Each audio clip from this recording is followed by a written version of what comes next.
You're watching Suck Professor. Hello, everybody. It's me, Hank. I'm joined by James. James. Welcome, everybody, to our Westworld Season 2, Episode 5. James, what was it called? I have no clue. Akane No Mai. Thank you. Yeah, wow. I actually didn't think I remembered. I had a lot to drink during this episode. I did not eat much today, so I am highly inebriated James right now. Okay. I will not hide that fact. This is our short review. Check out James inebriated in the long review. Actually, inebriated James is one of the more entertaining It's James. going to be bad. Much more entertaining than Sleepy James. No. Actually, wait, I meant to say sleeping. Yes. Sleepy James is just cute. I'm often sleepy. All right, so quick review, shot-by-shot breakdown coming up. This is sort of a preview of our big long one, but we also want to do a short initial response to the episode. We got a couple screenshots here. Spoilers. You've been warned.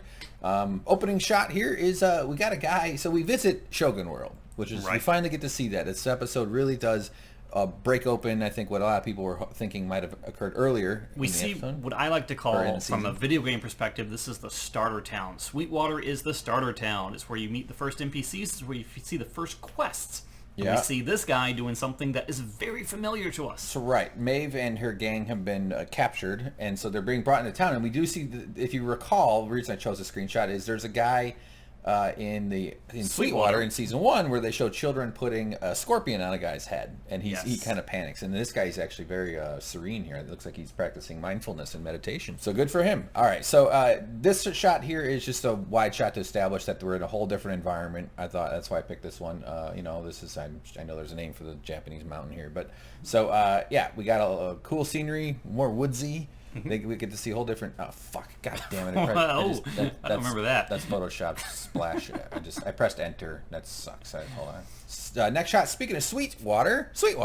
Right. We hear in the previous episode, Dolores says that she needs to go back to Sweetwater to get something, but we don't know quite what her goal is. Right. This episode apparently speaks to that. Right. So she's got people. Her gang, Wyatt's gang. I guess she's Wyatt. Teddy, and this guy is Phil, who is like a tech from the park, but he's a captive of hers, unfortunately. Was he not the one that brought Major Craddock back to life? Don't ask me questions about previous events. I have no recollection. I'm the drunk one. I need to ask you. I'm depending on you. You drunk will be the same level as me. So God. It's all going to work out. We're screwed. We're going to get the bus to the park before our parents get angry. All will die. All right, so back in Shogun Town. What the hell? Did they give a name for the town? I don't know. All right. Shogun World is we meet Akane, though. She's a very important character because she's Maeve's counterpart.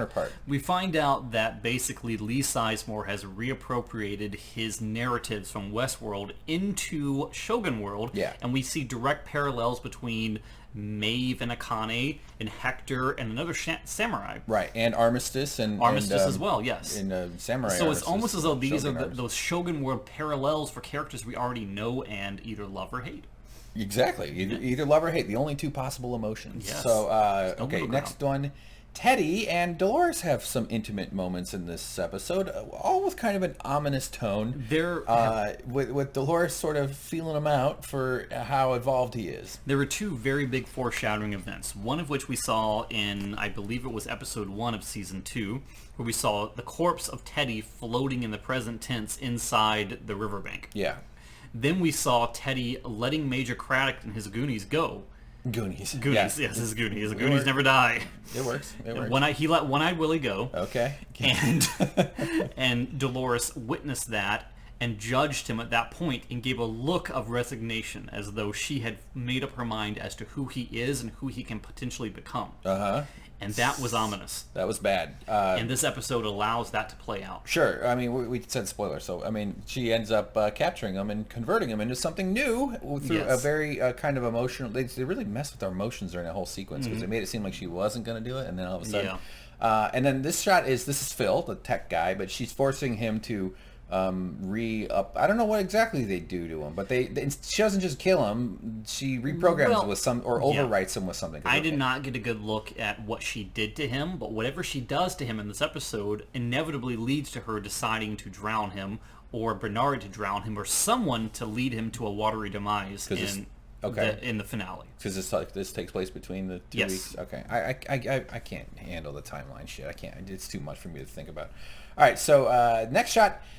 Akane again. Now, there's a big story here, or at least maybe a day story in a way, where Maeve is on her way to find her daughter. She gets captured by the Shogun people, but then it turns out that the Shogun people are having their own chaos going on in this situation. And one of those storylines is a young woman named Sakura, who is a prostitute at the prostitute business where Akane works as Maeve's counterpart, and they have to rescue Sakura because she got captured by the local warlord guy. Right. That's a rough version of it. There's some ninjas and stuff. It's kind of fun. But anyway, so it makes him do this ceremonial dance thing, but then he kills the lady. He kills Sakura. It's really tragic, and it's sort of a parallel / metaphor for Maeve's daughter, which is her driving force. It's weird though, because there's a sort of combined parallelism. This character of Sakura sort of at first embodies what you believe to be Clementine, because the Maeve character Akane says the same story to this character as Maeve says to Clementine. But then by the very end, it becomes apparent that the emotional motivation is not to Clementine, but to the daughter character. Right. So it's almost as like there's this duality going on where she sees her both as Clementine and as her daughter. Yeah, but so it's this weird. But she as in her role at the as the head brothel mistress. What do you call the captain of the hooker team? She runs it. I mean, that's a motherly role too. So it's like she looks after the girls who work for her. So it's not a complete like crazy leap to be like for her to have powerful feelings about her daughter, and then also powerful feelings about saving another young woman who she just met, and then that's actually part of the episode. It's like, because it's like, well, why don't she's just a code? What are you doing? Well, no, it's actually these are my people, punk. So this is Akane fighting back after she does the dance thing. It's a kind of an intense, wildly violent moment. This is where she cuts into the strawberry crepe a little bit too hard. Yeah, this is her at Ponderosa on a rare meat night. So climactic fight. There was some battles in this episode, and it ends with Maeve, who'd been hearing some voices, or not hearing voices, but discovering a new voice, sort of her powers to persuade are suddenly no longer even require her to verbalize anything. We witness an evolution of Maeve in this episode. But it turns out she also learns physical skills here, because she implies... in this moment, let me just... The context, in this moment, the rest of the army, who she'd killed, she'd made all the dudes that were close to them kill themselves or fight each other and die. But now another army's rushing in, and she picks up a weapon, and now she's ready to go to battle. I would like to call this Matrix Maeve. Yeah, I was just going to say that, because I know Kung Fu. Yeah, it's essentially this is that, but it takes a little longer. Right. That's basically it. And I will give incredible... I know in the past episode recaps, I've basically been touting the lauds of Dolores as a character, saying, why has she not won an Emmy? She's amazing. I've not said a word about Maeve. Maeve speaks... And I don't speak Japanese, so I don't know how well she does it. But the very fact that she attempts it or does it in this episode to the extent that she does it is very impressive. Pretty good Japanese, yeah. I took Japanese for a week in college, so I think I'm an expert on it. And I will reveal my answer in our long review. I studied Latin via satellite in a very enclosed room at my high school way back in the day. And this Latin class was also paired with a Japanese class, which no one signed up for. There was no one in the class, but they put the TV next to the Latin TV and had them both playing at the same time. And next to that was the in-school suspension room. So I had to listen to the in-school suspension kids screaming to my right. I had to listen to the Japanese TV to my immediate right, and then I had to try and focus on the Latin to my front. They would have two TVs on in the same room? Two TVs in the same room, even though no one was taking Japanese. And the only thing I picked up on the entire time was one Japanese word. All right. And that was, I'm going to try and do it my best. Everybody shut up. I need a moment of clarity. Okay. Hamburger. Really? It was hamburger. They taught you how to say hamburger? Hamburger. Yes, that was it. That's weird. Like the French word for t-shirt is t-shirt. I did not know that. Yeah, like hot dog is their word for hot dog. But it's almost like you basically just take the American English word and just say it with a racist accent. Well, that's the thing. I studied 6 years of French. I love the French language. I suck at it, but I know that the H is typically silent in French. Like hospital, hôpital is l'hôpital. Indeed, oui. Yes, I will end it there. My name is Ank. Yes. So yeah, that's good. We'll get more into that later. And more into the French language.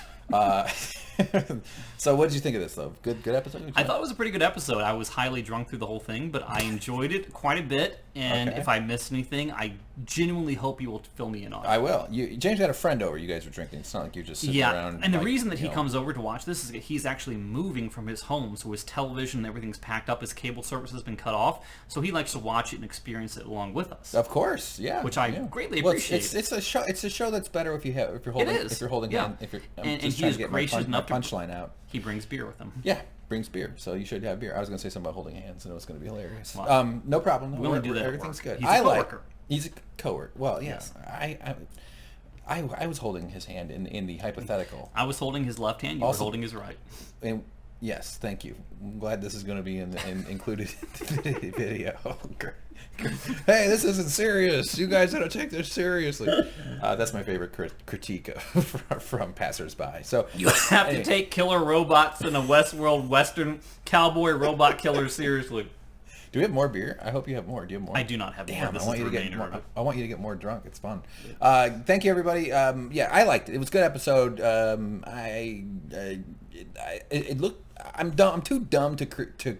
There were shots in Shogun World that were like from the side and like direct facing, where they were squared up, like the two dudes holding the samurai blades. Who calls them? And I just had a sense that they were honoring like old samurai Japanese war movies or something like that. But I have no idea because I'm kind of ignorant about all that. So the whole time I picked up on that it was a very deliberate choice to do that. So, right. The whole time I was watching this, I appreciated that stuff. The context of the Wild Wild West and Westworld, I can relate to that because I know a little bit about it because I'm an American.